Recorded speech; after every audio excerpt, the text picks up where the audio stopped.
بن ایاز رحمۃ اللہ علیہ ڈاکو تھے. ایک دن گزر رہا تھا تو ایک قاری صاحب آیت پڑھ رہے تھے. آپ فرماتے ہیں میرے دل میں بات اثر کر گئی. فرماتے ہیں میں فوراً وہ آیت سنی تو میں رویا اور میں وہ حافظ صاحب کے پاس چلا گیا, ان سے اجازت لی, ان کے کمرے میں داخل ہوا. میں نے کہا آپ نے ابھی آیت پڑھی ہے کہ اللہ سارے گناہ معاف کر دے گا, تو جس بندے نے کئی سال ڈاکے ڈالے ہوں اگر وہ بندہ بھی سچے دل سے توبہ کرے تو اللہ معاف کر دیتا ہے. تو حافظ جی کہنے لگے میں کون ہوتا ہوں تمہیں کوئی تفسیر بتانے والا, میں نے تو قرآن کی آیت پڑھی ہے.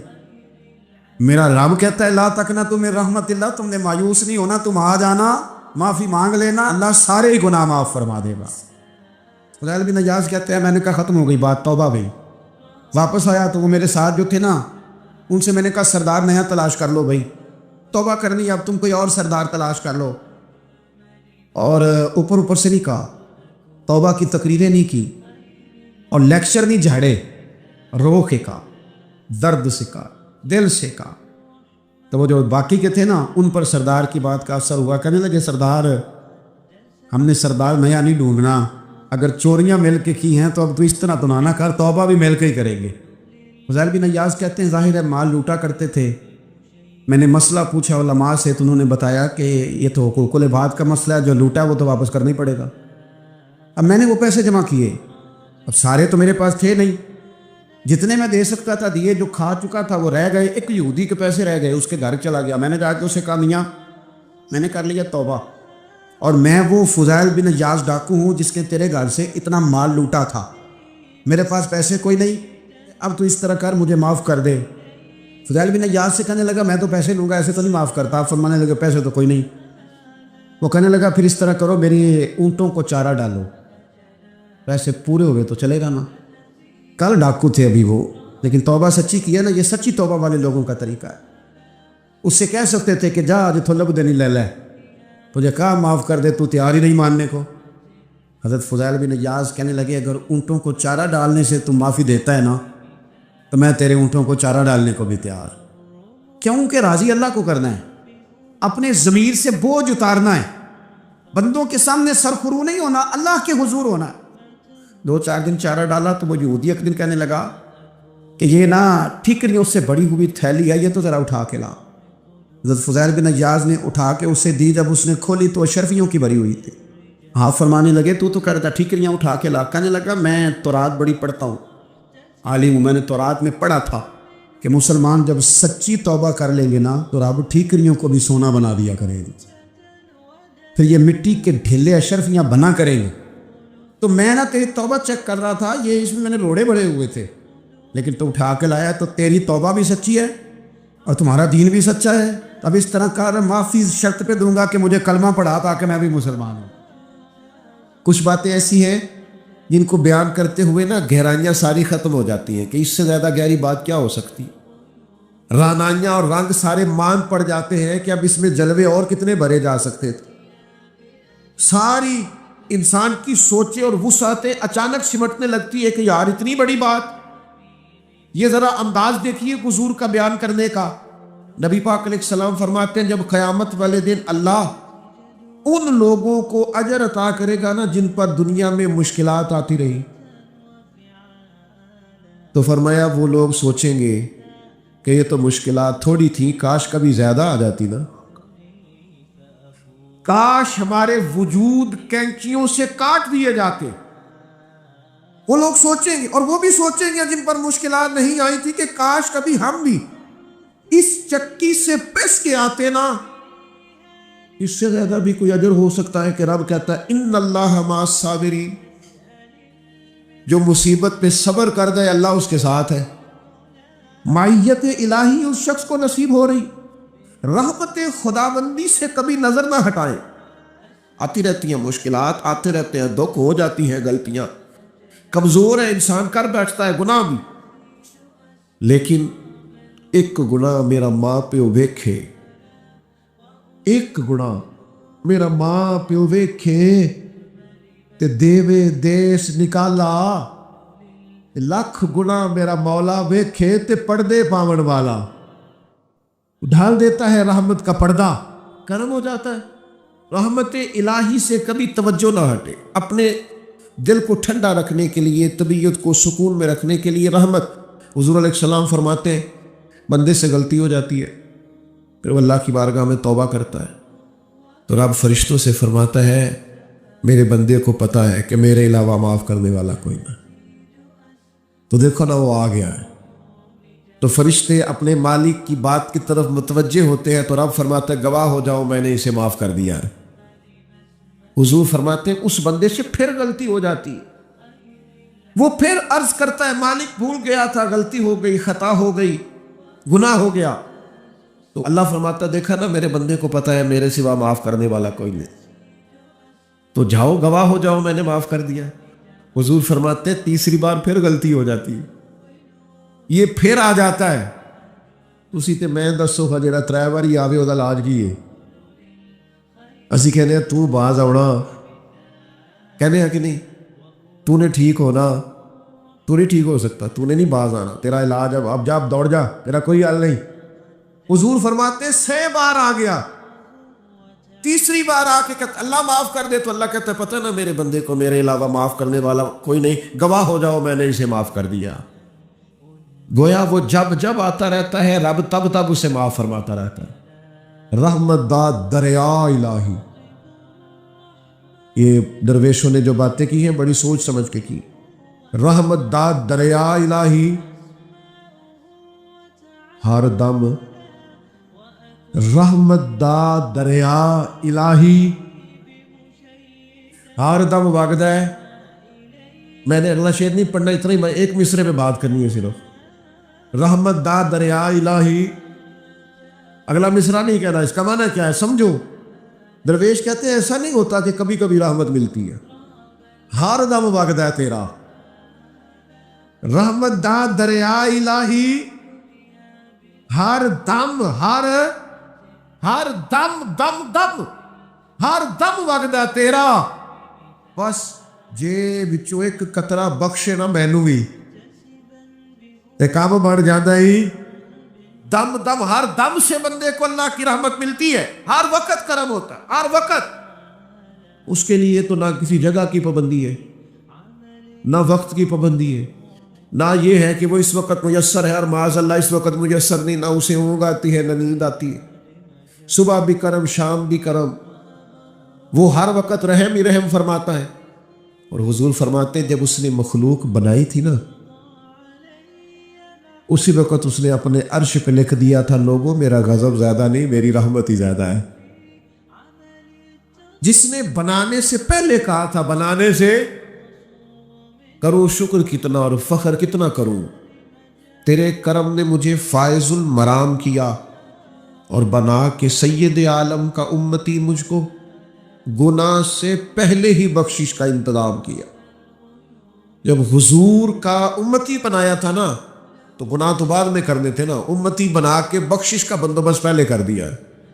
بخشش کا بندوبست میں زیادہ نہیں کھول سکتا اس بات کو، غلطی بعد میں ہونی ہے، بخشش کا بندوبست پہلے۔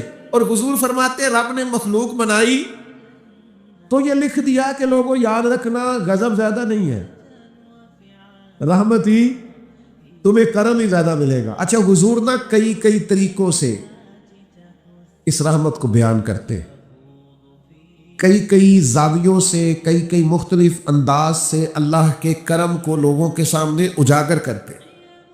حضور علیہ الصلوۃ والسلام کے سامنے نا ایک جنگ کا موقع تھا تو ایک عورت کا بچہ گم ہو گیا۔ یہ نا ساری گھنٹیاں بج جاتی ہیں اگر کوئی بچہ گم ہو جائے، جتنی گھنٹیاں ہوتی ہیں نا، دل کی بھی، روح کی بھی، کانوں کی بھی، ساری گھنٹیاں ہی، مطلب آپ فوری طور پر جو لٹک جاتے ہیں نا زمین آسمان کے بیچ کے، بچہ بڑی دیر سے بیل ہی نہیں رہا، وہ جو ایک وقت ہوتا ہے نا وہ پل صراط پہ گزرتا ہے۔ یہ آسان ڈاکٹر کہہ دینا رپورٹ کرا لو مجھے فلانی سخت موذی مرض کا ڈر ہے، تو وہ رپورٹ کرانے کے بعد جو اس کے نتیجے کا انتظار ہوتا ہے نا، وہ جو کرب ہوتا ہے وہ خطرناک ہوتا ہے۔ اب بات کو سمجھیں، انسان کو محسوس ہو کہ میرے جگر کا پارا، میرا ٹکڑا، میرا بیٹا مل نہیں رہا، تو کیفیات کا رنگ اور ہو جاتا ہے۔ یہ ایک وارفتگی ہے نا، بچے کے ساتھ پیار ہے، ایک جنگ کا موقع تھا، نبی کریم صلی اللہ تعالیٰ علیہ وسلم تشریف فرما ہے، ایک عورت کا بچہ گم ہو گیا. وہ بڑی بے چین ہے، بڑی نڈھال ہے، بڑے کرب میں ہے، تڑپتی ہے، کبھی ادھر بھاگتی کبھی ادھر بھاگتی، کبھی اس سے پوچھتی کبھی اس سے سوال کرتی، تلاش رہی ہے اپنے بچے کو. تو یہ سارا منظر، یہ ساری تصویر لوگوں کی آنکھوں کے سامنے، تو اس کرب کو ہر شخص محسوس کر رہا تھا، اس کی کیفیت کو ہر آدمی اپنی آنکھوں سے دیکھ رہا تھا.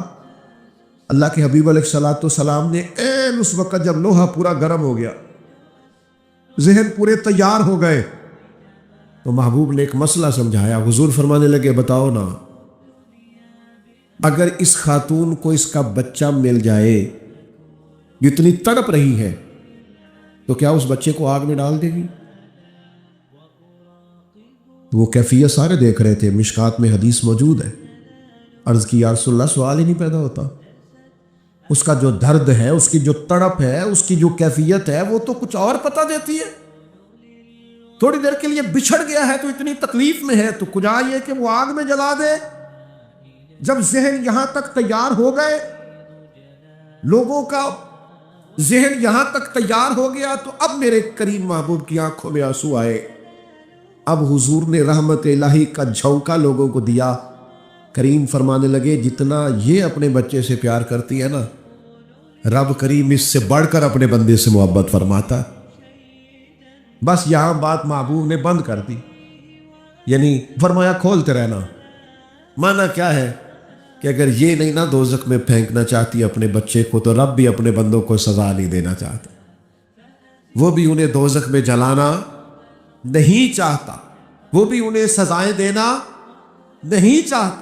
بھائیو یاد رکھیے گا اور سمجھیے گا، اپنی توجہ ہر وقت اپنے مالک کے کرم کی طرف رکھے، ہر وقت اللہ کی عطا کی طرف. یہ جو مایوس لوگ پھرتے ہیں نا، اور مایوس باتیں کرتے ہیں، اور یہ جو کہتے ہیں کہ میں بڑا تھک گیا ہوں اور میں بڑا تنگ آ گیا ہوں، اور اب مجھے لگتا ہے کہ یہ چیزیں میرے کنٹرول میں نہیں آئیں گی، اور حضرت میں نے بڑی کوشش کی، جو قدم آگے لے جاتا ہوں وہی میرا پیچھے ہوتا ہے. اور بعض کہتے ہیں جی میرے ساتھ ہی ایسا کیوں ہوتا ہے، آخر میں ہی ساری زندگی اس طرح کیوں ہوں، فلان جگہ بھی ناکام ہوا، فلان جگہ بھی.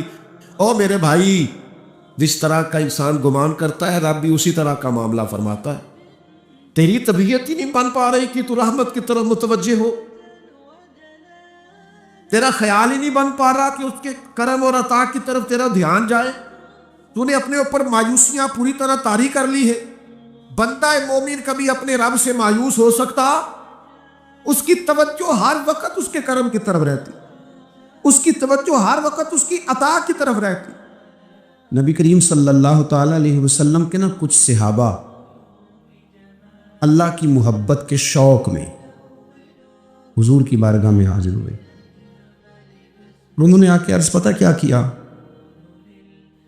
عرض کرنے لگے یا رسول اللہ صلی اللہ تعالی علیہ وسلم، سالوں بیت گئے ہیں سجدے کرتے ہوئے، حضور سالوں بیت گئے ہیں تسبیح پڑھتے ہوئے، سالوں بیت گئے کہتے ہوئے کہ سبحان اللہ وہ پاک ہے، ہمیں سالوں بیت گئے یہ کہتے ہوئے کہ اللہ اکبر وہی سب سے بڑا ہے، سالوں بیت گئے کہتے ہوئے کہ الحمدللہ ساری تعریفیں اللہ کے لیے، سالوں بیت گئے اس کی تسبیح کرتے، تحلیل کرتے، تکبیر کہتے. حضور اب نہ ہمارا اپنے رب سے ملنے کو جی چاہتا ہے. کبھی اے حقیقت منتظر نظر آنا لباس مجاز میں، لاکھوں سجدے تڑپ رہے ہیں میری جبین نیاز میں. اور اقبال کہنے لگے کہ تیرے عشق کی انتہا چاہتا ہوں، تو میری سادگی دیکھ کیا چاہتا ہوں، میرا ذرا سا تو دل ہے مگر شوق اتنا، میں وہی لن ترانی سنا چاہتا ہوں. میرا بھی دل کرتا ہے کہ اللہ میں تجھے کہوں، میں تجھے دیکھنا چاہتا ہوں جس طرح حضرت موسیٰ کلیم علیہ السلام نے کہا تھا، اور تو مجھے کہے کہ لن ترانی تو نہیں دیکھ سکتا، ذرا سا تو دل ہے مگر شوق اتنا، میں بھی وہی لن ترانی سنا چاہتا ہوں. پھر کہنے لگے بھری بزم میں راز کی بات کہہ دی، بڑا بے ادب ہوں سزا چاہتا ہوں. دیکھو سب لوگوں کے بیچ ہی میں نے یہ کہہ دیا. میرے عزیز صحابہ نا شوق میں، کتنے سارے لوگ ہیں آپ، کتنی ماشاءاللہ بڑی تعداد میں آپ آئیں، ہم بھی کبھی اس شوق میں گئے ہیں کہ ہمارے رب کو دیکھنے کو دل چاہتا ہے، ہمارا جی چاہے وہ کبھی ہمیں ملے، ہم کبھی اس کی زیارت کریں، اس کی بارگاہ کرم میں ہم حاضر ہوں۔ صحابہ نے عرض کیا یا رسول اللہ صلی اللہ تعالی وسلم ہمارا رب کہاں ہے؟ ہمارا نا اپنے رب کو دیکھنے کو جی چاہتا ہے۔ جب صحابہ نے یہ عرض کیا تو اللہ نے قرآن مجید نازل کیا، فرمایا وَإِذَا سَأَلَكَ عِبَادِي عَنِّي فَإِنِّي قَرِيبٌ، محبوب جب میرے بندے آپ کی بارگاہ میں آ کے میرے بارے میں پوچھیں نا تو ان سے کہہ دینا میں ان کے قریب ہی ہوں، قریب ہی ہوں۔ دلیل کیا ہے؟ آئی اذا دان، یہ جب بھی مجھ سے دعا مانگیں گے میں ان کی دعاؤں کو قبول فرماؤں گا، میں ان کے قریب ہوں، میں ان کے قریب ہوں۔ یہ جب بھی دعا مانگیں گے نا میں قبول کروں گا، میں ان کے قریب ہوں۔ اللہ تبارک و تعالیٰ کے بندے اللہ سے محبت کرتے، رب کی بارگاہ میں جھکتے، اس کو اپنے دکھ سناتے، اس کے پیارے محبوب صلی اللہ تعالیٰ علیہ وسلم کا وسیلہ لے کے اس کے حضور حاضر ہو جاتے، پیشانیاں سجدوں سے روشن ہوتی۔ ہم نا ہر چیز کے لیے وقت نکالتے ہیں، ہر چیز کے لیے، لیکن عبادت کے لیے وقت نہیں نکالتے۔ ہر شے آباد ہے، ہر شے، ہماری فیس بک بھی آباد ہے، واٹس ایپ بھی آباد ہے، ہمارے ٹویٹر بھی آباد ہیں، ہماری ہر چیز آباد ہے۔ سب سے کم آباد ہمارا مصلی رہ گیا ہے، سب سے کم۔ وہ لوگ اب ڈھونڈنے سے ملتے ہیں جن کی بغل میں مصلی ہوتا تھا۔ میرے بھائی آپ کتنا کو دنیا کے پیچھے بھاگو گے تھکا دے گی، کتنا دولت کے پیچھے بھاگو گے تھکا دے۔ آپ جب اپنی زندگی میں جمع تفریق کرو گے نا تو مرتے وقت احساس ہوگا کہ سارا کچھ تو لوگوں کے لیے کیا، اپنے لیے تو کر ہی کچھ نہیں سکے۔ اور ہم عبادت کے معاملے میں بہانے بازی بھی کرتے، ہم کہتے ہیں اوہ رزق کمانا بھی تو عبادت ہی ہے نا، تو میں حلال روزی کے لیے جا رہا ہوں، یہ بھی تو عبادت ہے نا۔ میری طرح کے لوگ کہہ دیتے ہیں کہ میں سویرے اٹھ کے مدرسے میں کچھ اسباق دیکھتا ہوں تو یہ بھی تو عبادت ہے، میں بیان کرنے کے لیے مطالعہ کرتا ہوں تو یہ بھی تو عبادت ہے نا، اتنے لمبے سفر کر کے ملک میں دنیا میں گھومتا ہوں تو یہ بھی تو میں عبادت ہی کر رہا ہوں۔ اب اسپیشل نفلوں کے لیے وقت کس طرح نکلے، اسپیشل کر کے تسبیح میں کیسے چلاؤں، میں سارا کچھ ہم بہانے بنا لیتے ہیں نا۔ میرا سوال یہ ہے کہ یہ ساری باتیں صحابہ کو، نبی کریم کو، دیگر لوگوں کو بھی تو پتہ تھی نا، لیکن آپ غور تو کریں 23 سال حضور کو وقت ملا، مختصر وقت ظاہراً تبلیغ کرنے کے لیے، پوری دنیا میں دین نہیں پھیلانا ہے۔ گھر میں 11 ازواج ہے، 4 بیٹیاں ہیں، ان کی اولادیں، سارے کام کاج بھی دیکھنے، لیکن سیدہ طیبہ طاہرہ حضرت عائشہ صدیقہ رضی اللہ تعالیٰ عنہ فرماتی ہیں سارا دن تبلیغ کرتے، ہر غلام کے دکھ سنتے، گھر میں آتے تو اپنے گھر والوں کا خیال کرتے، کام میں ہمارا ہاتھ بٹاتے۔ قربان جاؤں، کہتی ہیں زمانہ سارا سو جاتا لیکن آمنہ کے لال مصلی بچھا لیتے۔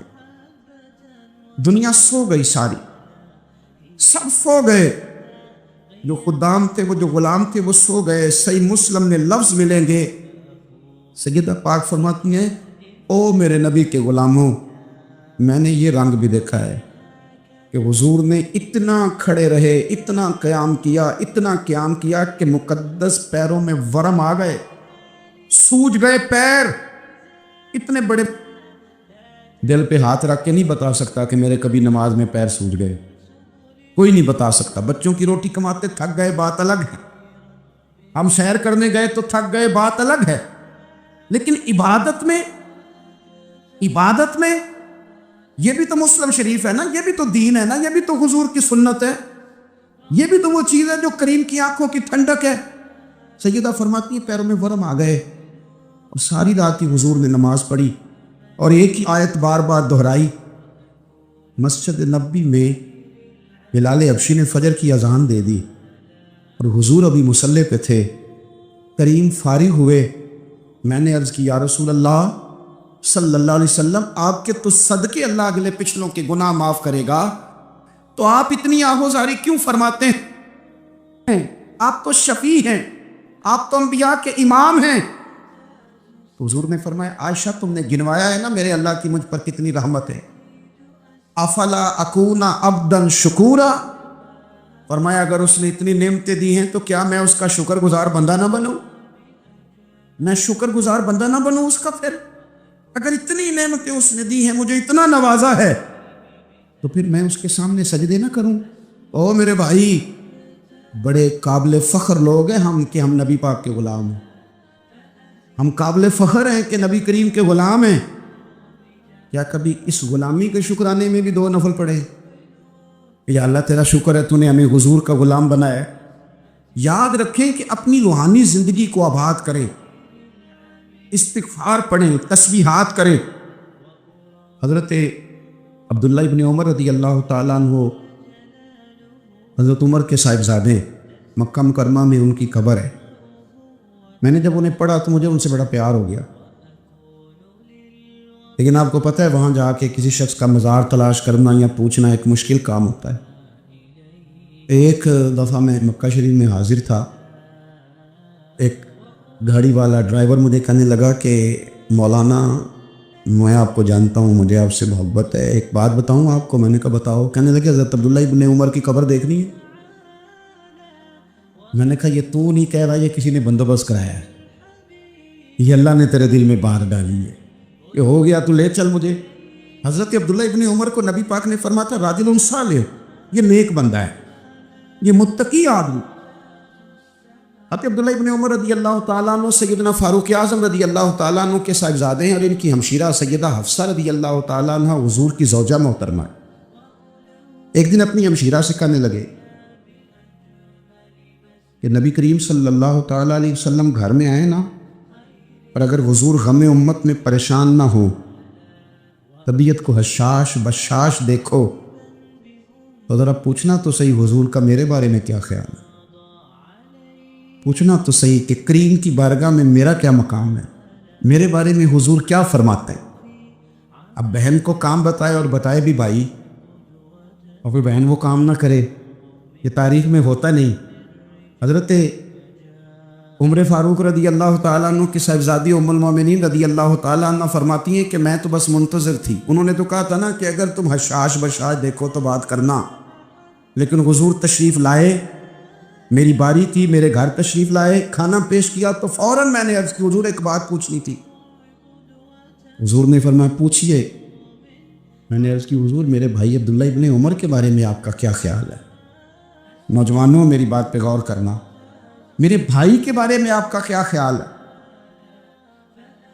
تو نبی کریم صلی اللہ تعالیٰ علیہ وآلہ وسلم نے میری طرف دیکھا، اور پھر حضور زیر لب تھوڑا مسکرائے. اور بریلی کے امام کہتے ہیں کہ حضور مسکرا دیتے تھے نا تو جو بڑا دکھی ہوتا تھا وہ بھی ہنس پڑتا تھا. اب سوال پیدا ہوتا تھا کہ پھر تو اس مسکراہٹ کے لیے انتظار کرنا پڑتا ہوگا کئی مہینے کہ حضور مسکرائیں تو رونے والے ہنسیں. تو اعلیٰ حضرت فرماتے نہیں، انتظار نہیں کرنا پڑتا، یہ مسکراتے رہنا تو حضور کی عادت ہے. جس کی تسکین سے روتے ہوئے ہنس پڑے، اس تبسم کی عادت پہ لاکھوں سلام. یعنی یہ تو عادت ہے حضور کی مسکراتے رہنا، اس کے لیے انتظار نہیں کرنا پڑتا. بھائیو آپ خیال رکھیں گے، غور کریں گے. حضرت عبداللہ ابن عمر رضی اللہ تعالیٰ عنہ کے بارے میں پوچھا تو سیدہ فرماتی ہیں کہ نبی کریم صلی اللہ تعالیٰ علیہ وسلم نے زیر لب مسکرائے اور فرمایا حفصہ تیرا بھائی ہے تو اچھا، لیکن میں نے سنا ہے کہ عشاء کی نماز پڑھتا ہے تو فجر تک سویا ہی رہتا ہے. او نوجوانوں، 10 بجے تک سونے کی بات نہیں ہوئی، 9 بجے تک سونے کی بات نہیں ہوئی، 11 بجے اٹھنے کی بات نہیں. حضور فرمانے لگے میں نے سنا ہے کہ عشاء کی نماز پڑھ کے سو جاتا ہے اور فجر تک سویا ہی رہتا ہے، اسے چاہیے کہ تہجد کے وقت اٹھا کرے، اللہ کی بارگاہ میں حاضر ہوا کرے، آہوزاری کرے، سجدے کرے، عبادت کرے. اٹھتا ہے اور فجر میں جا کے اٹھتا ہے. حضرت جناب حفصہ رضی اللہ تعالیٰ عنہ کہتی ہے میں نے جناب عبداللہ ابن عمر کو پیغام دیا اور میں نے کہا میرے جوان بھائی سن. نبی پاک نے فرمایا ہے تو اچھا، پر تہجد میں نہیں اٹھتا، نفل نہیں پڑھتا. او میری ملت کے جوانوں، مزہ نہیں آ جاتا جب ساری دنیا سوئی ہو، ساری دنیا، اور بستر بھی گرم ہو، اور نیند بھی پورا غلبہ کر رہی ہو اور اچانک گھنٹی بجے دماغ میں، آنکھ کھلے، گھڑی پہ نظر پڑے، 3:30 4 بجے کا پیغام گھڑی بتائے، اور کوئی چڑھتی جوانی والا اٹھ کے وضو کرے، اور جب وہ مصلی کھول کے بچھائے تو مدینے والے محبوب کہتے ہیں کہ ہر نماز پہ رب ثواب دیتا ہے، اور جو اٹھ کے تہجد کی نماز پڑھے اسے دیکھ کے تو رب مسکراتا ہے، جو اس کی شان کے لائق ہے، جو اس کی شان کے لائق، وہ مسکراتا ہے، خوش ہوتا ہے کہ میرا بندہ تہجد میں اٹھ گیا، وہ مسکراتا ہے۔ کاش ہماری صبح کبھی اپنے مالک کے نام ہو جائے، کاش کہ صبح حضرت ابو الحسن رحمۃ اللہ تعالیٰ علیہ حضرت معاذ ابن جبل رضی اللہ تعالیٰ عنہ کے پاس بیٹھا کرتے تھے، فرماتے ہیں ان سے جو پیار بڑھا تو پھر میرا مصلی سے بھی بڑھ گیا۔ تابعی ہیں، فرماتے ہیں صحابی رسول سے محبت ہوئی تو ذکر سے بھی ہو گئی، پھر درود شریف سے بھی ہو گئی، محبت ان سے بڑھی تو پھر اللہ نے مسجد کا پیار بھی بڑھا دیا۔ آپ فرماتے ہیں کہ میری ہر وقت طبیعت چاہتی تھی کہ بس اللہ اللہ کروں، بس اللہ اللہ کروں، بس نہ میں ذرا تھوڑی جان چھڑاؤں لوگوں سے، کو 10 منٹ ملے تو میں 4 نفل پڑھ لوں، میں تھوڑا سا نہ بچوں لوگوں سے، اور مجھے تسبیح ملے تو میں نہ 400-500 دفعہ استغفار پڑھوں، سبحان اللہ، الحمدللہ، اللہ اکبر، لا حول ولا قوت الا باللہ، میں نہ تسبیحات پڑھوں۔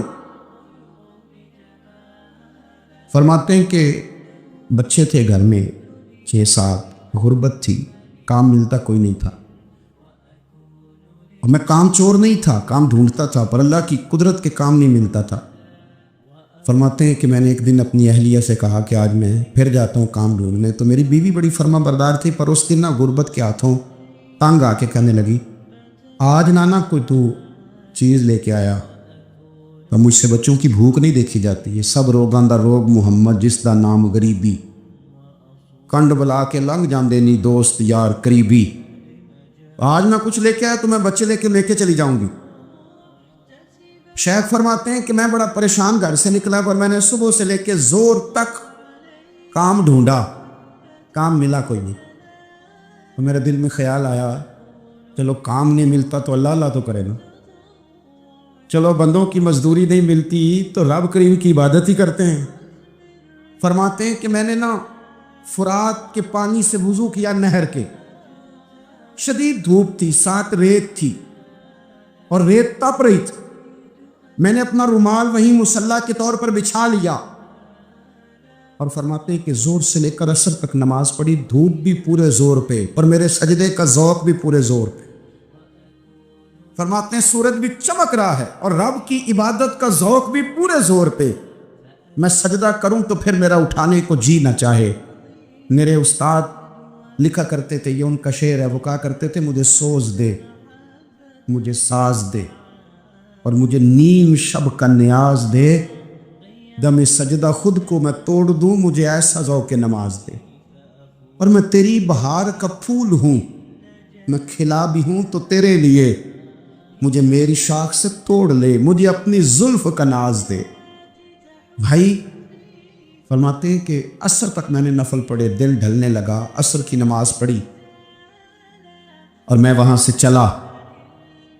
اب میں جب نکلنے لگا تو دل میں خیال آیا کہ چھوٹی چھوٹی دیواریں ہیں گھر کی، بغیر کچھ لیے جاؤں گا تو بیوی دور سے دیکھے گی تو شور کرے گی کہ پھر خالی ہاتھ آ گیا ہے۔ کہتے میں نے اپنے اسی رومال میں جس پہ میں نے نماز پڑھی تھی نا، رومال میں یا کہ پنجابی جسافہ کہتے ہیں، اسی میں نا میں نے کچھ ریت بھر لی کہ وہ دور سے دیکھے گی تو سمجھے گی کچھ لے کے آیا ہے، چلو جا کے اسے بتا دوں گا کہ آج پھر مزدوری نہیں ملی۔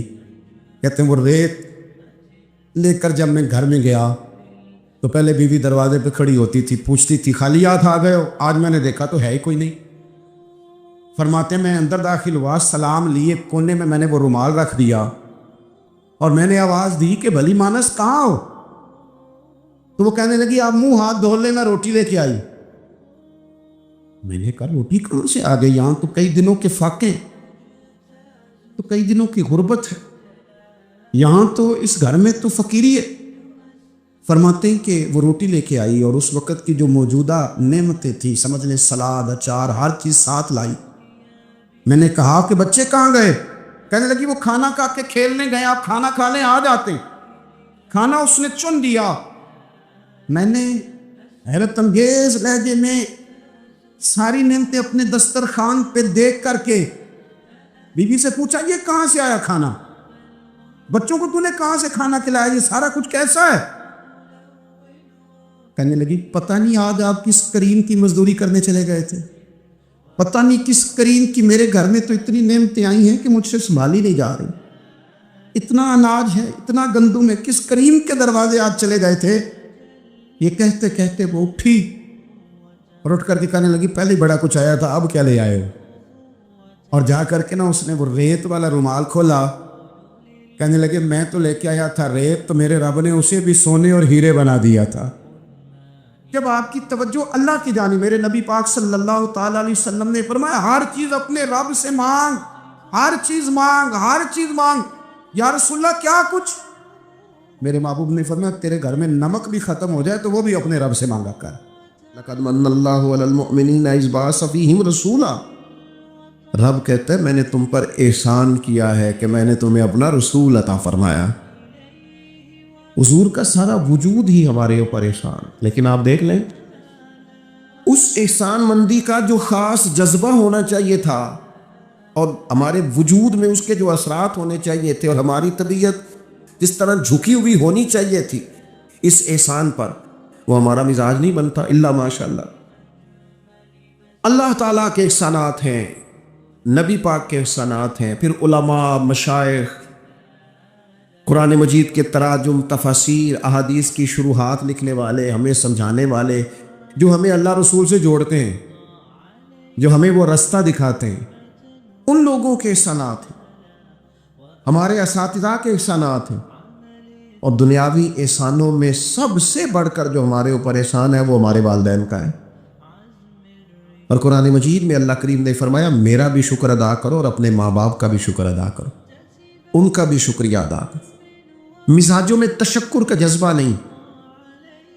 وہ میں ایک دوست ناراض ہو گئے اپنے گھر سے، تو والد نے انہیں کہا ٹھیک ہے آپ الگ ہو جائیں، جو ان کا حصہ تھا وہ ان کو دے دیا. 4 بھائیوں میں سے ایک کو انہوں نے روانہ کر دیا. اب ظاہر ہے کچھ پریشان ہوئے، گھر چھوڑنا تھا تو ایک اور جگہ منتقل ہوئے. تو ان کے ایک دوست نے ان کی مدد کی اور ان کو انہوں نے کچھ دن اپنے ساتھ رکھا. پھر آہستہ آہستہ مواقع بن گئے اور جگہ ان کو مل گئی. تو میرے ساتھ گفتگو کر رہے تھے. تو ہم جو سادہ لوگ ہوتے ہیں دیسی دیہاتی، وہ ہم نا ایک بات ہی پکڑ لیتے ہیں ساری زندگی اور تصویر کا دوسرا رخ دیکھنے کو تیار نہیں ہوتے. کہنے لگے جی یہ میرا محسن ہے، اس نے اتنے دن مجھے گھر رکھا، کوئی 20-25 دن اس نے مجھے اپنے گھر رکھا، پھر اس نے میرے ساتھ تعاون کیا، پھر کاروبار چلانے میں میری مدد کی، پھر مجھے مکان لے کے دیا. 1-2 سال تک کس طرح اس نے مجھے سپورٹ کیا کہ میں ٹانگوں پہ کھڑا ہو گیا. اماں ابا نے تو مجھے نکال دیا تھا. اور ان کی وہ شکوے بھی بیان کرنے لگا، شکایتیں بھی کرنے لگا. تو میں نے اسے کہا کمال ہے نا، جس نے 20 دن گھر میں رکھا وہ محسن ہے، اور جس ماں نے 9 مہینے پیٹ میں رکھا اس کے بارے میں تیرا رویہ ہی بدل گیا ہے. آپ غور کریں گے اور سمجھیں گے اس بات کو کہ 9 ماں نے پیٹ میں رکھا، تو کیا دکھ سہے، کیا تکلیف ہے. اور میں نے کہا اس نے 2 سال سپورٹ کی ہے اور یہ تو تیرا محسن ہے. اور جس باپ نے اتنی سپورٹ کی کہ تیرے 3 بچے بھی ہو گئے، تو وہ بس 1-2 منٹ میں تو وہ چپ کر گیا. میں نے کہا تمہیں یہ سپورٹ نظر نہیں آئی؟ ہم جو پیر صاحب تک پہنچے، ہم جو استاد صاحب تک پہنچے، ہم جو دوستوں تک پہنچے، ہم جو رشتہ داروں تک پہنچے، ہم جو اولاد تک پہنچے، ہم جو سسرال تک پہنچے، ہم جہاں بھی پہنچے،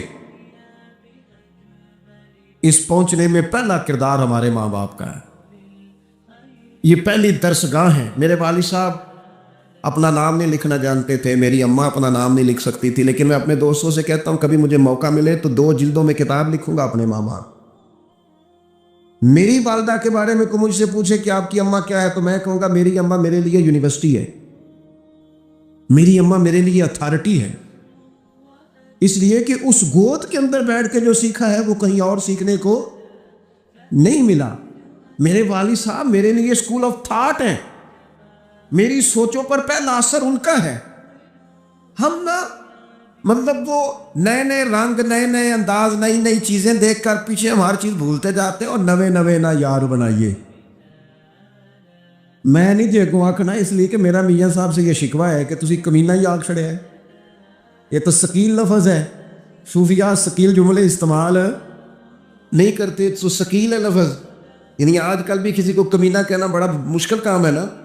بندہ نالائق کہہ دے, بیوقوف کہہ دے, تھوڑا سا نا لفظ قابو میں ہے, لیکن کمینہ کہنا.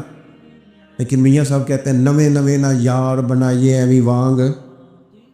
او بھائی تھوڑا سا نا اپنے ماں باپ کے لیے بازو بچھے ہوئے ہوں, محبت ہوئی ہو. او یار میرے رسول پاک کریم محبوب علیہ السلام معصوم آمنہ صلی اللہ تعالی علیہ وسلم, نبی پاک علیہ السلام نے نا فرمایا جس نے لوگوں کا شکریہ ادا نہیں نہ کیا اس نے اللہ کا بھی کوئی نہیں کیا.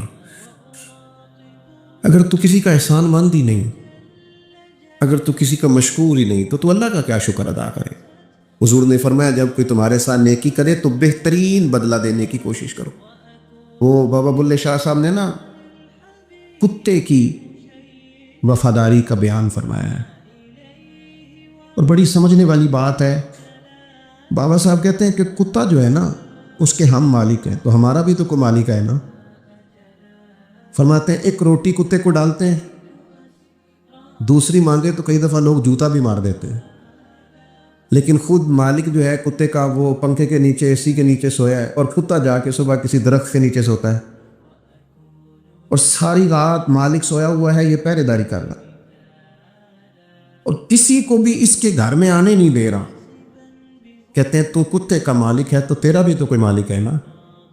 تو راتی جاگے تے شیخ صداویں, راتی تے جاگ دے کتے پیتھوں اتے, مالک دا در مول نہ چھڑ دے.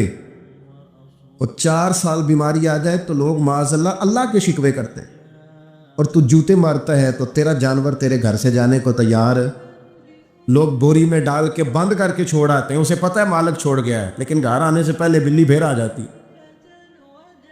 راتی جاگے تو شیخ صداویں, راتی جاگ دے کتے تیتھوں اتے, مالک دا در مول نہ چھڑ دے. پاویں مارو 100 جتے, ایک برکی دا قدر پچھانن, پاویں مالک ہو من ستے. اے تیتھوں اتے رکھا سکھا کھا, دنے جا رکھاں وچ ستے. تیتھوں اتے اٹھ بلیا, چل یار منا لے, نہیں تے پھر بازی لے گئے نہیں کتے.